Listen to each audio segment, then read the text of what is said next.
Hey guys, welcome back to Project Freelance. I'm your host, Kay Anagonio. What's up, guys? First of all, I wanted to say hello. Thank you so much for all of the positive, awesome feedback.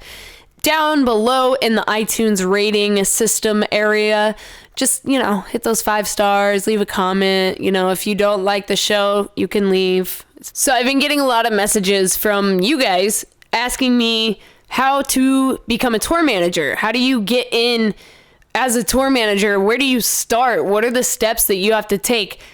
You guys, to be honest, I don't have a fucking clue. But I know somebody who does. His name's Jon. He TMs for Black Veil Brides and Andy Black. I know a lot of these podcasts, a lot of the things that I've been working on recently revolve around that crew. It's just because they're fucking awesome, and I've had so many amazing opportunities come out of building relationships with them.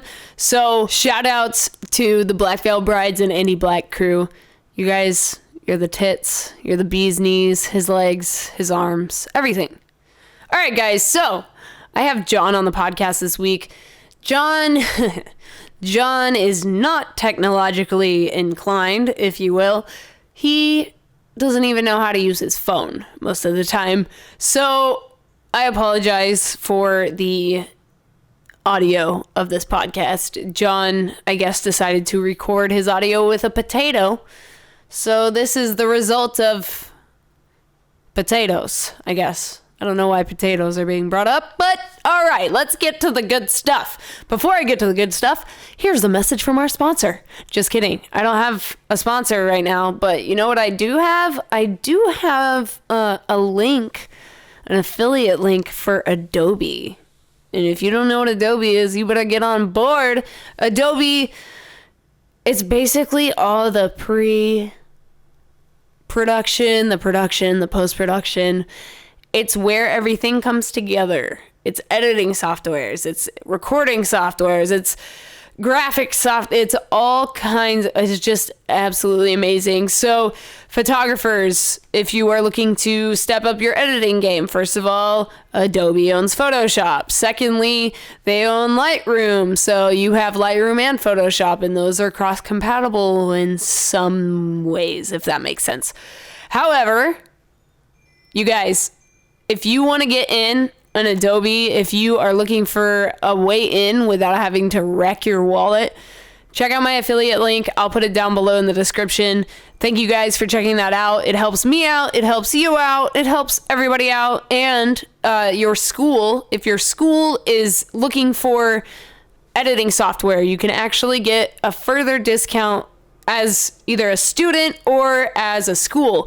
That's another thing I should mention. If you're a student, you can get a discount on your Adobe software. So if you're looking to up your editing game or your production game, check out that link in the description. But enough of that. We're going to talk to Jon Syverson today. He is, like I said, a tour manager for Black Veil Brides and Andy Black. Little bit of context. The first time I met Jon, it was a little bit rocky. It was a little rocky. I was terrified of him. He just has this air about him. If you don't know him, you're just like, I don't know, this guy seems like he could get real pissed at me and I could get in a lot of trouble for it. It's like that. It's like he reminds me of a teacher, a stern teacher, right? So yeah, there was a miscommunication situation where I basically got in touch with Andy asking if I could shoot his show. He was like, yeah, totally, I'll tell Jon. And then Jon didn't get that message until 2 days before the show. And then, yeah, so it was a situation. But since then, I've built quite a relationship with the entire crew, and they are all absolutely incredible people. And I'm super, super excited to share what Jon has to say with you guys. So, without further ado, Jon, let's do it. Well, my name is Jonathan Syverson, and I am a tour manager for hire. And I've been touring since 1997, since 1776. And let's see. How I got into this. I started off as a a lonely little boy with a dream. I was a drummer with my best friends. We're in high school together and playing drums. And went on my first tour in a metal band when I was a junior in high school. And instead of, pursuing real work, all my other friends, they're miserable just because they had to work jobs, Friends with stoners and musicians in high school, like, you're not really, striving for the promised land of college and a career and all that. So I just became friends with more bands from playing together, and I just kept taking road gigs with them instead of pursuing, the drive-through at Taco Bell or something. So, yeah, that's how I kind of got into it. I just eventually started winning arguments with people in bigger bands, and they would hire me to go out with them and take care of them. So how'd you make the transition from playing with in and with bands to tour managing? When you're playing in a band and you're broke and you can't really hire a crew, it just kind of fell onto me, or somehow it became my job to look after everything. Book the show, contact with promoters. And at that time, we weren't using the internet the way we do now. So it was does your landline work better than other people's? Or do they get pissed if you're on the phone past 10 p.m.? Or, I had a payphone pretty close to my house that I could use. So that might have been how it started. I could just run up the street to the payphone, where others, nobody had a cell phone yet. And only one of the guys in the band actually had dial-up connection for email. So, the Stone Age. It just fell on me to kind of keep it all together and just, run to Kinko's and print out your directions, which I guess would have been an early version of a tour book, and just take it from there. And it got to be pretty easy because we traveled so often. And then, with modern technology, the job got even easier. But lo and behold, I keep meeting young musicians who are just clueless, don't want the stress, don't want to handle it. And at that point, I had already known exactly how to do that. So kind of just, it was easy for me. Yeah. How'd your family take all that? I don't really remember it being an issue in my family. Of course they were concerned when I was in high school, when I was traveling, but to be honest with you, I can't remember if I actually told them the truth as to what I was doing. So, I might have just acted like I was going to be sleeping over a buddy's house for a week, and then we're actually, down the East Coast or something. But as far as, moving forward into my adult life, I remember I moved from the East Coast to Texas, and somehow a few of my pay stubs got sent to my parents' house, and that was when my dad realized that I'm making a lot more money than him. So, he kind of got what I was doing then, but that was after 10 years of just trying to get it together. So, from what I can remember sitting here, there was no real drama from my family. My mother's always encouraged it. My father just wanted to make sure I was making money. So, sounds like my parents as well. That's hilarious. So, tell me about the transition from being a broke touring musician and tour manager to finally making a living. How did that feel when you finally got into that? Well, I still don't consider it really making a living, just because the job security is so not there. A bass player argues with a singer and the whole thing can come crashing down on you, and then you got to get back in line and send out resumes. So all of a sudden I realized I have money in a savings account, and I don't really come from money, so I never really needed it to be happy, I suppose if I came from a rich family and then was broke, I would have freaked out a lot more. But I think I was in the perfect place to start from nothing. Because I can remember flying out to join tours, and I didn't have the money to check my luggage on the plane, And I don't know, it's nice I work my ass off. This year alone, just the past couple months, I've been away for 20 weeks straight. And that's just from May till now. it burns you out. Your anxiety, you start to realize your anxiety changes, your threshold for things change, your tolerance changes, and that's when I kind of think, oh shoot, I need a break. But that's the thing, if you take a break, you could risk not finding another tour for months. So, I mean, there's just no job security. But I guess I've finally met enough contacts where I'm a go-to here or there. So I can string enough work together to actually have it be legit work year-round. But it's a lot of work, it's... everybody else that I know has way more job security than I do, minus the musicians. Yeah, and that's why I wanted to make this podcast, because I feel like people don't understand like the lifestyle and what we really put into this, and how hard we bust our asses for, little to no pay sometimes, and we grow, and it's so fascinating to me to see the difference between people that have, quote unquote made it, and those that have given up, and it's super interesting to see like the same, tour managers with different bands over and over again. It's so, I don't know, it's so inspiring. And I love seeing like the work ethic, because, I'm a photographer, so I obviously see everything that goes on. So like getting to watch you on Warped Tour all summer, it was like you work so well that I don't know, it seems so natural to you.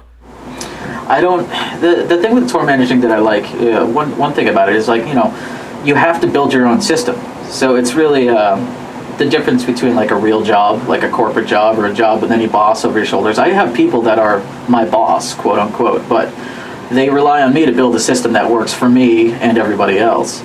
So that's, I don't know, freedom, I guess. I can do whatever. But that being said, I don't know when it's appropriate to scale my process back. I only really kind of deliver it one way, and it's all or nothing. So sometimes I'll get on a smaller tour, and I'm tour managing that, like the 2-bus truck tour I just did months prior. And they're just like, dude, you gotta calm down. But I don't really. It takes me more work to sit back and like rethink my whole process, than just and deliver a calmer version of the job. So sometimes it can kind of backfire. Sometimes I overwork myself just because I only have one idea of how to do this really. And there's several ways to do it. It's cool chatting with other TMs if you can about how they do it, and learning from them. And I also find that like the younger TMs, they kind of understand how technology works a whole lot more, and technology keeps making the job easier in some sense, but they don't have the experience, so they can't see the red flags from a distance sometimes. But yeah, I don't know. The answer. What was the question again? I don't even remember the question. Yeah, gotcha. Yeah, I know. It just went off on a tangent. That's why this is exciting. But so tell me, because you were talking about a little bit about, jumping onto a smaller tour. So tell me what the difference is with your method of tour managing when you're on a club tour versus a festival tour like Warped Tour. Well, again, I don't really know, because basically if I can find holes and fill a gap, I will. It's like I'll have more time to put to things. That's the only. I keep busy no matter what the occasion is, what the event is. Festivals are gnarly because they're so throw and go, and you don't get to kind of come in and do your show the way you would headlining. Clubs are kind of the same thing. There's a lot more restrictions in clubs because they're smaller. You know what I mean? So if I'm used to running like 2 buses in a truck in a club, you can't even park your buses, and you can't put your truck anywhere. Or if I'm used to running a 20-person crew, 30-person crew versus like 5 people, you have more time in your hands. I might be able to sit down and eat dinner with the band.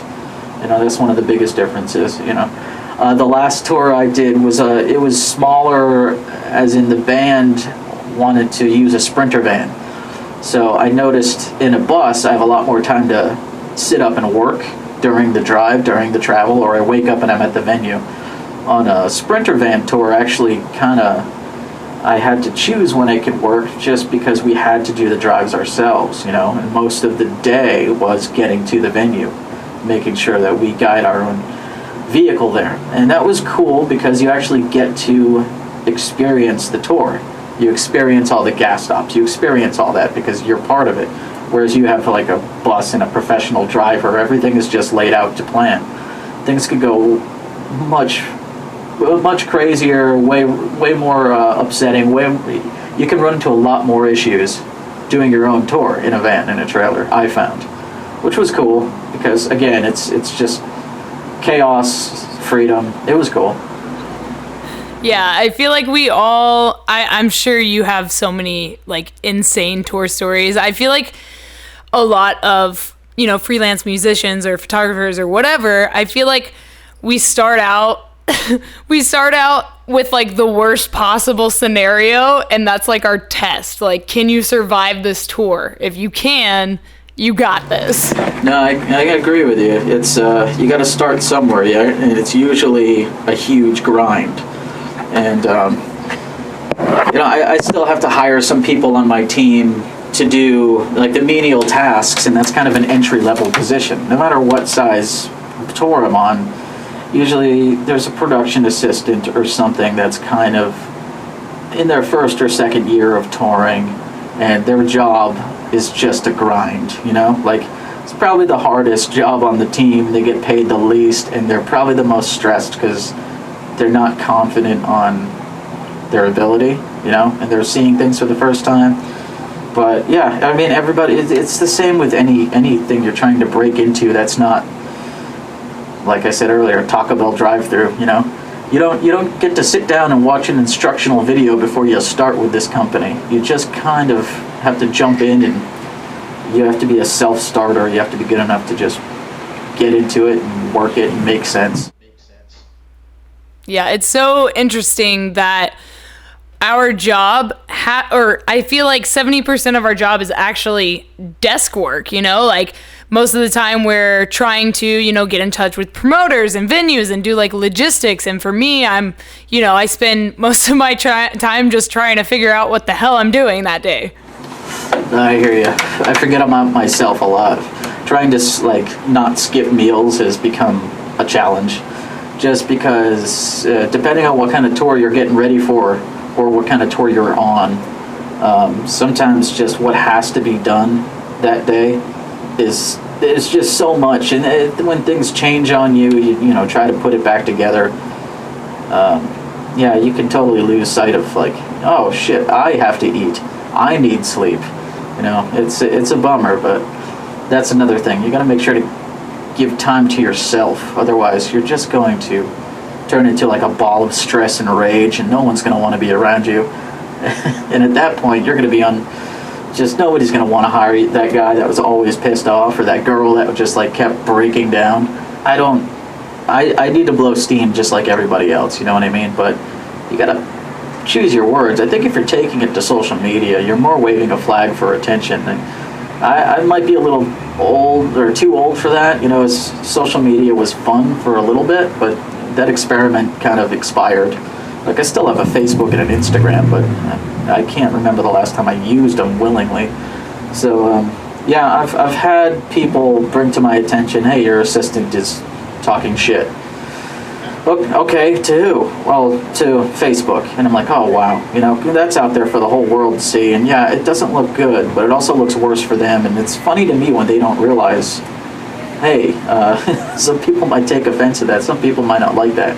Because in their mind, for the youngsters, it's their culture to just do that naturally, And they feel like we've violated something being able to find it, even though it's out there for the whole world to see. So, yeah, it's not a good thing to go, airing your dirty laundry on social media. I just wouldn't. It's any job will be upset with that.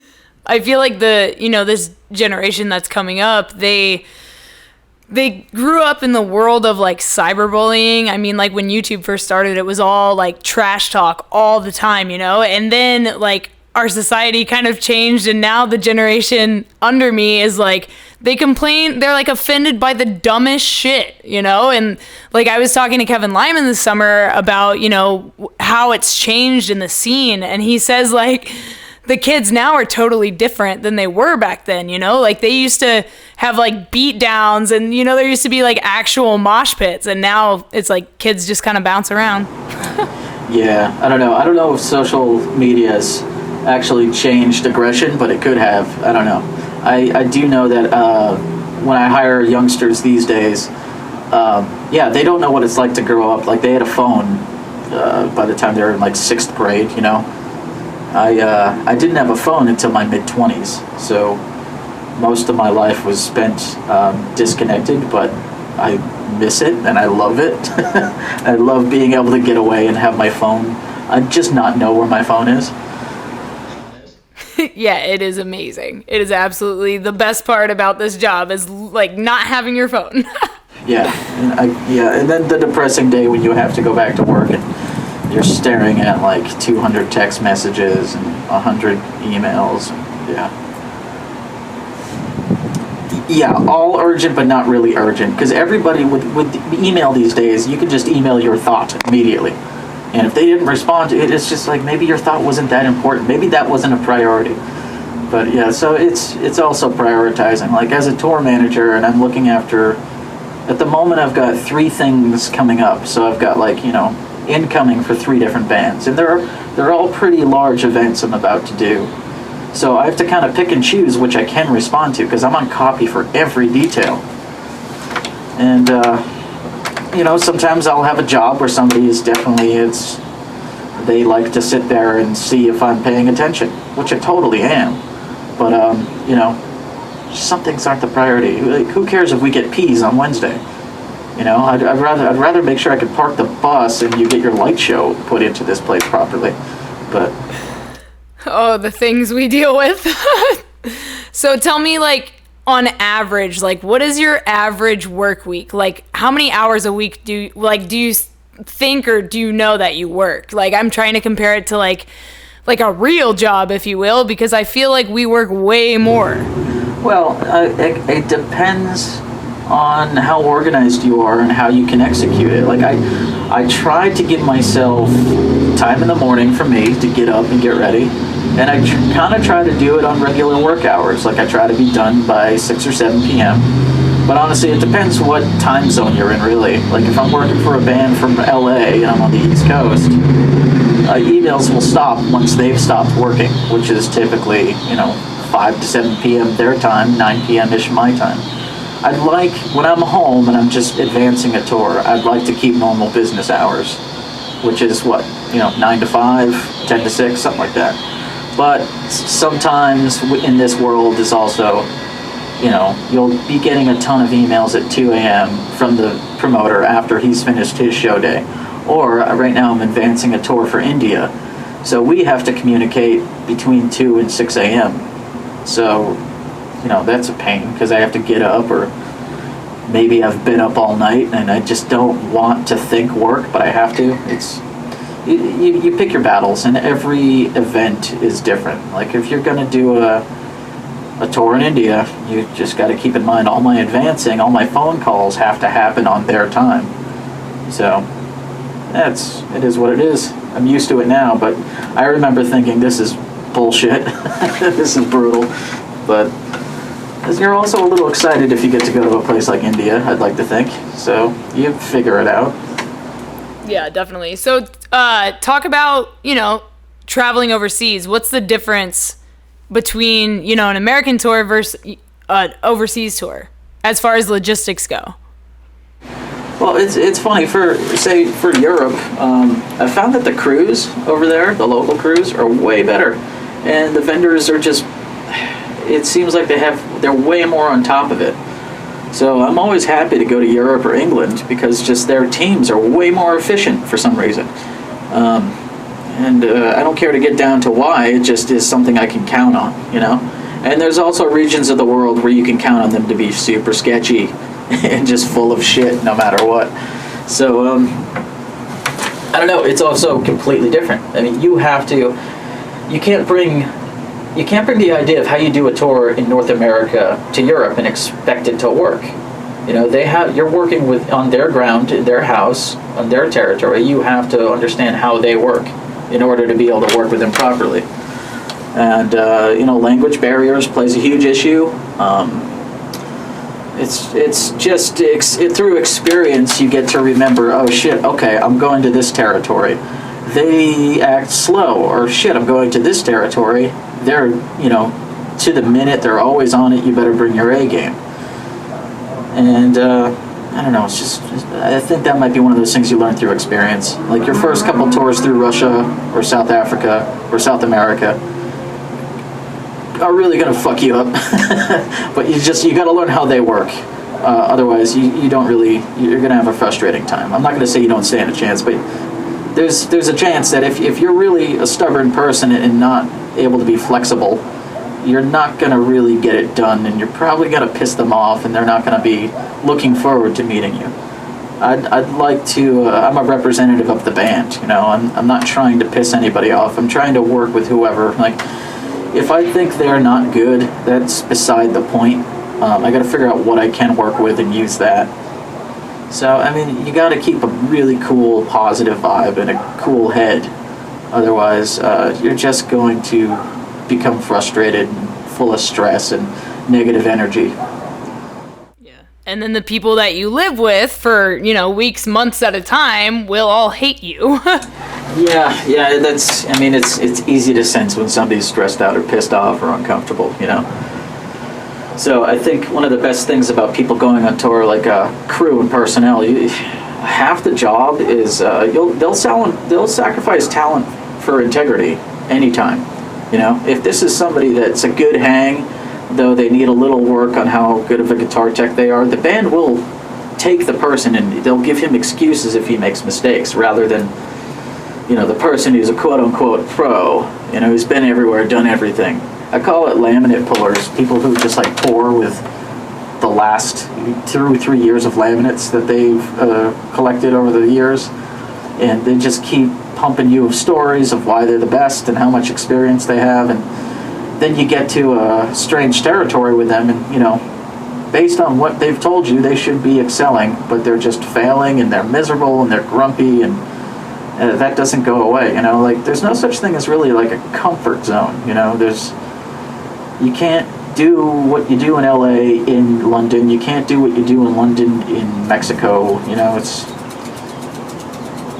It's good to just be well-rounded and just a nice person. It's good to be kind here.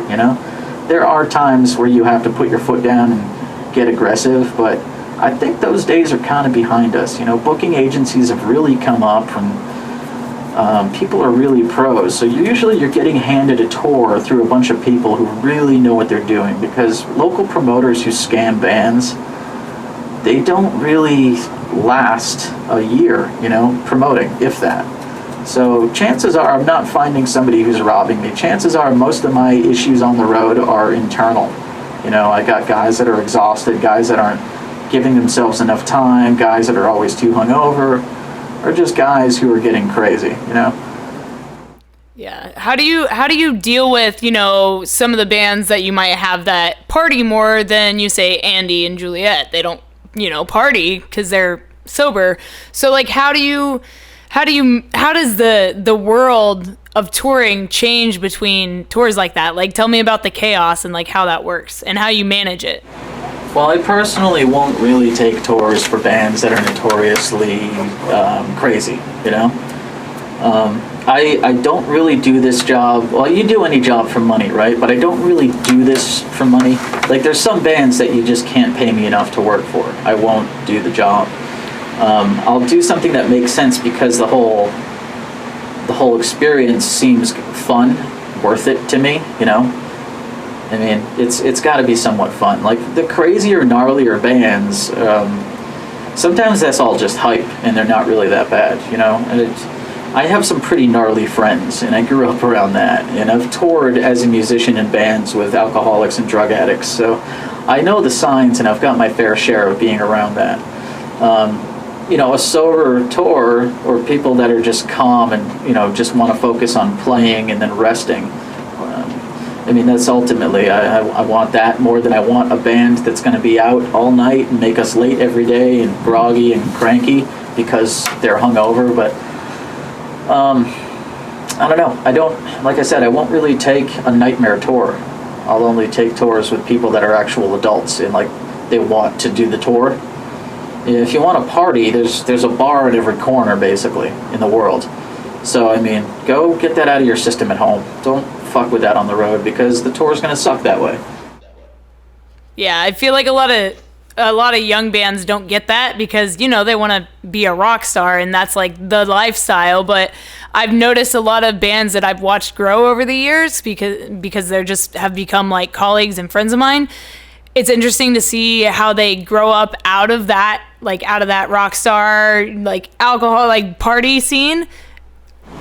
No, I hear you. Like I've grown with bands. I've been with bands from the start where, yeah, the whole first tour, the whole idea is to live the life. And then I've watched them tire themselves out and snap into it, and okay, cool. We got that out of their system. We can move forward. And I've had a couple really scary moments on tour too, but it is what it is, Like, you choose to take the job, you better know what you're getting into. You better be able to handle it, Yeah, that's about it. I mean, I don't really like being around violent people. I don't really like being around people who just create chaos, but when you're out for like 9-10 weeks straight, sometimes that's too long for one person to actually be doing it. So I try to make sure that in the budget I've considered how comfortable we'll be by week 5, how comfortable we'll be by week 9. And I just try to keep it good for everybody. I keep everybody in mind, It's like, holy shit, we're going to be going through Russia for 3 months. I'm definitely going to put in the budget that we should each get hotel rooms versus sharing hotels or just using shower rooms with a bus, I try to anticipate we're going to need more money just to put towards comfort so the tour continues to go. Because you also want the band to want to tour again, and that's kind of on the tour manager to make the experience pleasant. You basically like grew up on the road and like you learned how to TM as you went. So did you like watch other TMs or did you have anyone that you looked up to basically? In the tour manager world, not so much. Like, I've got contacts that I still always hit up for advice and ideas, people I trust. But to be honest with you, most tour managers, especially in the younger realm of the younger bands, those are the guys that are like stealing money and getting fired and just really rough bullshit artists, So it took me a while to even trust a tour manager, period, But when I was a musician, we had a tour manager. So when I started tour managing on our own, I would call her up and ask her 1,000 questions about what I'm doing and, just checking in. Yeah, it's always good to have a support system, And I also, being under tour managers when you're like supporting, your band is supporting a bigger band, I mean, it's good to make contacts. It's good to make friends. You also never know when you're going to work with them again. The people with more experience ultimately will have another frame of mind, and it's healthy to tap into that, Otherwise, you're not going to be well-rounded. You could get stuck, and if you're too stubborn to ask for help, who is that going to benefit, There's like an unlimited amount of people out there, and it's stupid to just take it all on your own and try to work it out. Like if I wasn't able to make a phone call when I had a question or I needed a different perspective on something, I wouldn't have lasted this long at all. I guess you gotta trust that you're not the all-knowing, all-seeing power of anything. So yeah, I mean, I might have it set up for a complete plan of my own, but I'm definitely gonna check in to see how other people do their things, and you learn a lot as you go. Yeah, that's the same with my field, like I watch other photographers and filmmakers and see what they're doing, and it makes me want to, create different styles and like work with that. But I want to ask you, this is like my favorite question to ask everybody that's been, working freelance for a while. What's something you know now that you wish you knew when you started? Maybe none of this None of this really matters because you could always quit or murder everybody. I don't know. I guess I would have. I don't think I would have changed anything, because every mistake I made me better. But I guess the busier you get, finding more time for yourself is like a huge thing that I'm thinking about these days, because I'm busier than ever. This is probably the last 3 years have been busier than ever in my life for just traveling with bands or as a musician. So I'm just, I don't know that I would be able to give myself any advice, but I would say, just stay focused and figure out how to make time for yourself while you're in the thick of it. Yeah, perfect. I feel the same way. Like, I've had, my family tell me, like, you need to eat. Like, why aren't you, like, you make time for crazy things. You make time for, answering your emails and going to film stuff and whatever, this and that, but you, like, don't eat. And it's the same thing that you were saying. Like, that's not a priority right now. Like, there are bigger things I need to do. Yeah, I mean, I remember when I was getting into it, just getting really, really overwhelmed and upset because I'm just, in over my head and just freaking out. But the thing is, like, I didn't even know how to make a list of priorities. Like, the incoming tasks to do, each one of them was as urgent as ever to me, like figuring out what kind of saltines they should have in their dressing room versus hey, how much weight can my trailer carry? All things that I can't memorize, I have to write down to reference. Like, taught me to be as organized as possible, but I also had to sit back and, really figure out how to choose my battles. And that only came with experience. Because, for every one show, it's unlimited amount of questions on how to do the show. But when I leave and the show is done, I realize, like, a good portion of those questions never got answered. They never had to be. We figured it out the day of the show. So I think my biggest thing was, like, I used to see how prepared I could be walking into a show. But you can't, if you got, 40 shows back to back, you can't sit there and spend a week preparing for one show. You got to be organized, you got to be casual, you got to not freak yourself out. I guess you got to really pick your battles on how big your work ethic is going to be based on the scenario of the tour. Yeah, definitely. And I want to go back to, like, the income and how our job can be very, like, up and down. So when you're, out on a tour that, like you're saying, is 20 weeks long, how do you secure a job after that? Because I know a lot of people, they go months and months without having a job because they've been out of it for, 20 weeks, for example. Yeah, one thing I've always been able to do is look down the road, 5-8 months down the road. So, when your tour is going to end. And you should know how long it takes to kind of secure another tour. So, I mean, even when I'm starting a fresh tour, that tour ends in, December. What am I doing in January? What am I doing in February? Like, now that I kind of have it down, I can kind of pick what months of the year I want to take off or keep slow. But, that's also based off the fact that you won't get different offers or newer, fresher offers. Because I'm also getting conflicting offers all the time. And that's another thing. Like, you got to figure out, shoot, do I want to jump from this camp up to that camp, How exhausted in the year am I right now? How do you transition from being on tour for such a long time to being home? What is that like for you? And what have you learned over the years, like how to adjust back into it? Well, the one place I don't want there to be rules and a system is my home. I want that to be the one place where I can kind of just do whatever, Because being on tour, it's like, you eat at this time, you work at this time, eat at this time, work at this time, do this at that time. When I come home, ideally, there's no fucking plan about how to be home. But when I'm gone for that long, I'm totally undomesticated when I come back, I forget, like, shit, the trash is piling up. What do I do? Oh, yeah, you take the trash out. Or, oh, fuck, what's wrong with the cat? Oh, yeah, litter box. Or, like, shit, how do I get to Starbucks again? Shit like that happens. What side of the bed do I sleep on?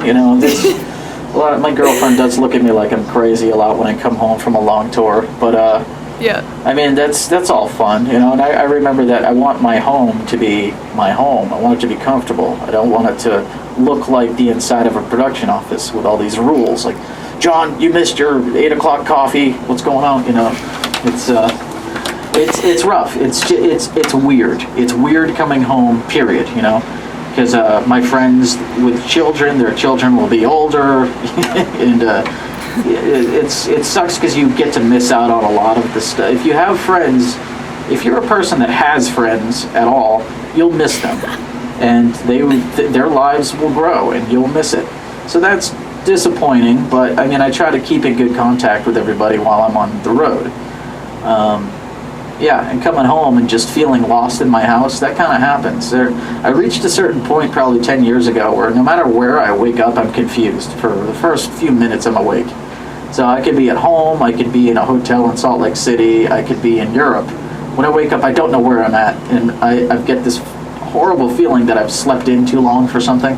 And that's oh my God. That's kind of like a thing that I think comes with the lifestyle of traveling for work. You know, no matter what, shit, I've slept in, you know. I look over, it's my girlfriend, like, you know, it's Sunday. You are not on tour. I'm like, yeah, no, I don't know. Thank you. Yeah, thanks for dealing with my psycho ass.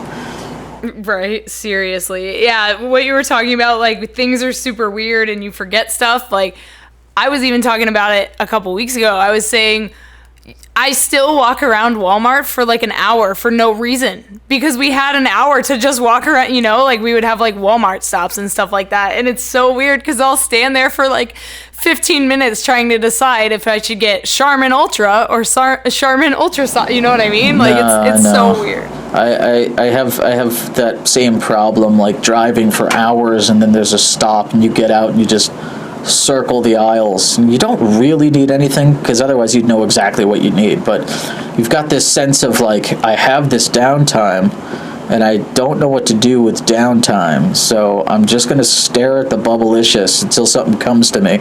And then all of a sudden you've been looking at Bubblicious for 45 minutes and, you know, people think you're fucking crazy. But yeah, that happens. I don't know a workaround with that, and I don't even think it's that unpleasant. I kind of don't mind being able to zone out, because that's what free time is to me now. I don't like vacations. You know, not one to take vacation. So I guess any downtime I can get where I can just not really think or feel stress, I'll take it. Even if it's looking at potato chips for an hour in a gas station. Oh my God, amazing. Okay, so final advice for people that want to start touring. How should they get into it? How should they, you know, navigate the world if they've never gotten into it? I mean, it's hard for me to say. I can tell you, like, my perspective coming from starting in the 90s, you know, a guy's perspective. I don't know how tough it is for a girl to get into these things these days. I can tell you, tough. I can tell you, I've had some of my best crew always be female. The best crew is always female. Because things are where you expect them to be, and everything smells nice and is organized. And guys just treat everything like their bedroom to some degree. Things are just fucked and smell like a dirty sock eventually. But I don't know, getting into it, I would just say you have to network your ass off. You have to make contacts. Like, I was lucky enough to be in a band meeting musicians that needed somebody to work with them. If you're not in a band and you don't have a contact with bands, I'm sure there's a venue nearby, and you should probably start talking to people that work there, seeing if you can get intern work there. There's also these days, there's so many ways to kind of angle into being a tour manager. Like, you could work at like a Band-to-Go van rental place that caters to bands. You could work at a backline spot. You know, you don't have to just pick up with a band and become tour manager, because it is a managerial spot. You know, it's good to also have gone through the ringer and have background with something else. Like, you can study accounting and become a tour manager, you know, because you got to be able to keep receipts and numbers correct. You got to be able to understand deal memos and how costs are broken down and local taxes and stuff like that. Like, there's more than one way to become a tour manager, and it's good to have a lot of experience with everything. Like, if you're going to argue with a club about the audio system, you better know something about the audio system. If you're going to bring a light show with you and be the person talking, the representative talking about your light show to a venue, you better know how it works, you know? So you should be well-rounded to be a TM, and I could say just start looking into things, you know? Start making contacts, local venues. There's a lot of marketing jobs. There's a lot of agencies out there that are hiring young people. It's good to start to know the contract. You just need a place to start, and you have to meet musicians. Otherwise, you're never going to be able to tour, because without musicians, there's no tour. Very true. All right, so where can we find you, since you don't really have like social media? Like, if somebody, say, wanted to hire you, where would they find you? Oh, well, I'm kind of a word of mouth guy. I'm like a secret weapon. No, I mean, I definitely don't put it out there. I'm not like on. Actually, I had to make a LinkedIn profile, and that was just because fans of another band made a fake one for me. But I mean, you can find me on Facebook. You can find my email address probably on a simple Google search, because I've been attached to enough weird bands. But I've got an Instagram, I've got a Facebook, I've got all that fun stuff. Off the top of my head, I couldn't tell you what those are, but don't worry, I'll put them in the show notes. If you want me, I'm not that hard to find, but you definitely got to look for me, because I'm not putting myself out there.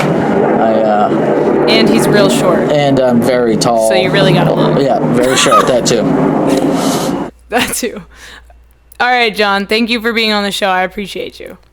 All right, so all of you want to be tour managers out there, I hope you guys learned something from this podcast. I personally do not think I have what it takes to be a TM, because you know what? Being a photographer is hard enough on the road. I can't imagine having to adult babysit everyone. You have to be a very special, amazing, hardworking, level-headed motherfucker to be a tour manager in this industry. Because let me tell you what, it is not easy. Just from the people that I have seen TM, like, some of them cannot handle it and they break. But Jon has been doing this for years.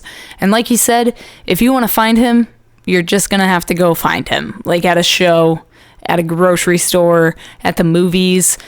You're going to have to go find the guy. However, if you would like to find me, you can do that, because I actually have social media, because it's 2018, Jon. People need to find you. The government needs to find you, you off-grid crazy person. Please teach me your ways, because this shit's crazy. Thank you for taking the time to be on this podcast. If you guys want to reach me, you can at kanagoniaphotography.com or at kanagoniaphotography on Instagram, Facebook, and there's a bunch of other really cool, important links down in the description, including, like I said, the link for Adobe software. It's my affiliate link. Like I said, guys, every purchase from you helps me out. I'm an editor. This shit's expensive. You feel me? So I help you out. You help me out. Adobe. Thanks, Adobe. Also, this isn't sponsored by Adobe. Like I said, this is just an affiliate thing. If you guys know anybody at Adobe, have them hit me up. All right, leave me 5 stars if you dug this episode. Again, sorry that Jon is not technologically savvy. I'm going to send him to the Apple Store for one of those courses. All right. See you guys. Talk to you guys next week on Project Freelance.